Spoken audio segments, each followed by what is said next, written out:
you don't stop learning when you leave college, right? You don't graduate and your journey as a student is over. No, it's always continuing. I started as a fourth grader in a small school district in rural Wisconsin, but we had a great music education program, and I had opportunities from a very young age to work with just really enthusiastic, giving teachers. And this led me to be very interested in teaching as a career and a path in life. And well, that very quickly led me to Lawrence and to the amazing history of saxophone at this school. Saxophonists at Lawrence have opportunities to develop all facets of their saxophone playing and all facets of their musicianship as well, right? In my lessons, I'm working with students on how to play the saxophone and how we use it in repertoire of all kinds, both traditional repertoire, more recent works, maybe newly commissioned works. But I'm also supporting students who are interested in playing music of the swing and bebop, hard bop eras. I'm working with these students all of the time, both to apply the concepts that I've introduced about how to play the saxophone, but also to see okay, how can we more closely imitate the sound that this musician is creating? And on the other hand, we also have an outstanding jazz saxophone teacher here on faculty in Jose Encarnacion. And so we work very closely to ensure that students are being supported in any kind of music making that they're engaging in.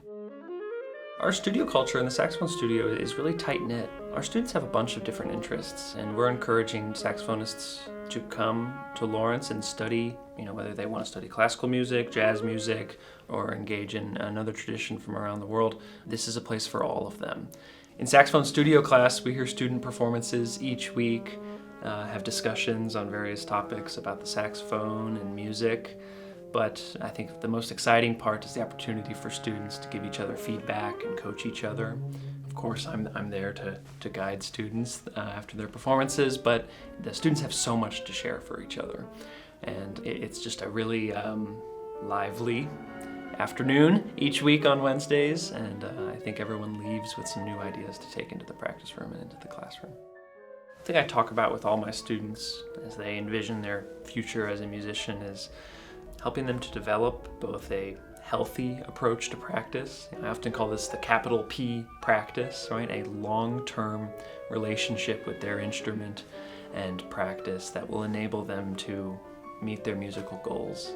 The other thing that I think is important for students to be thinking about at all times is, why am I doing this, right?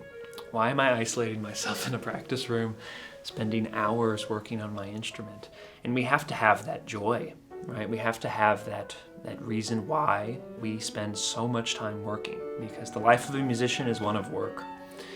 It is taking the time and diving deep into really complex topics, both of technique and music and collaboration. And the career of a musician is not a very neat one. And so I'm working with my students to help them find their way in practice and as saxophonists.